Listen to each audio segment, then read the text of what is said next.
to my pretend cooking show. Today we're making homemade mac and cheese. Now this is comfort food.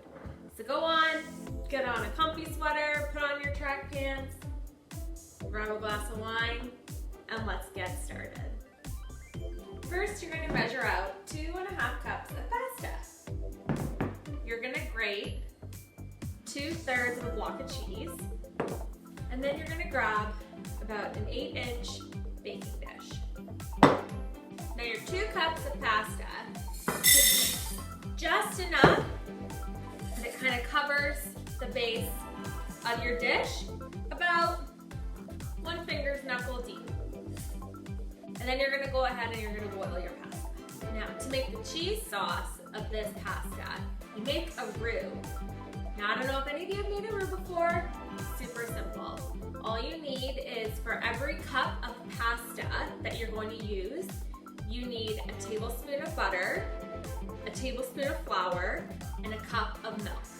So we have 2 cups of pasta, so that's 2 tablespoons of butter, 2 tablespoons of flour, and 2 cups of milk. And then we also have our 2/3 block of a grated cheese. And then we have our salt and pepper to taste. Okay, so now to start making a roux, you're gonna melt your 2 tablespoons of butter. And then you're gonna add the salt and pepper.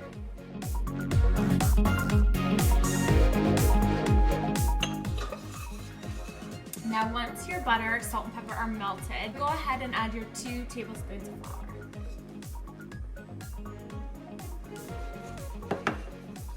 Now you want to mix the flour and the butter together so it gets mixed. So this is what your flour and your butter should look like. And then you're going to slowly add your milk. Now you just want to add a little bit of your milk at a time until it gets nice and thick. Now the flour and the butter together is what helps thicken the milk. And now you want to continuously stir until it gets thick like a sauce. It could take a couple minutes, about 5 minutes or so. Now you want to make the roux over medium to high heat. You don't want it to be too hot that you burn the butter and the flour, but you also want it to be hot enough that the sauce will get thick. Drink some wine while you stir.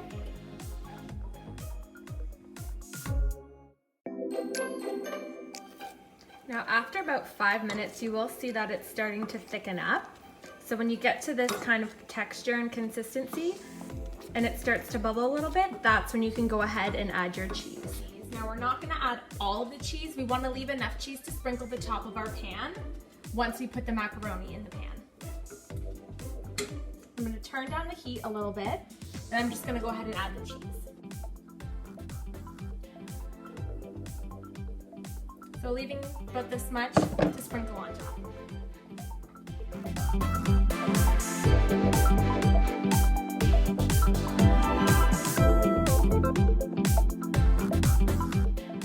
Okay, so now we're going to take our cooked pasta and we're going to put it into our dish here. Now the reason you don't want to fill this super full is because when the pasta cooks it expands. So now we're full right up to the top. And now we're going to add the cheese sauce on top of the pasta.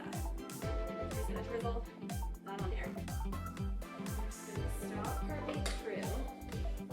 Just to kind of make sure we get all of the sauce down and into all the little air pockets. This is also my birthday request dish every single year. I don't know if you guys get asked, oh, what do you want for dinner? What do you want for your birthday? This is what I always ask for. It is my absolute favorite. Okay, now we've got all the sauce in there. You're gonna go ahead and you're gonna sprinkle the top of your macaroni and cheese with some breadcrumbs. This is what makes the top nice and crunchy, so if you like a good crunch on the top, just make sure you put lots of breadcrumbs on top. And then we'll take our remaining cheese. Sprinkle that on top as well. This looks amazing. Okay, got the cheese sauce in the bowl. You've sprinkled the top with breadcrumbs and you've topped it off with the cheese. And the oven is set at 350 degrees. So you'll bake for about 5 to 10 minutes, just until the top is nice and golden and a little bit crunchy. Here it is. Look at that. So delicious. Now you're just gonna let it cool probably for a little bit before you dig in right away. So you might burn your face off, but other than that, it looks pretty good to me, so dig in. Yep. Okay, moment of truth.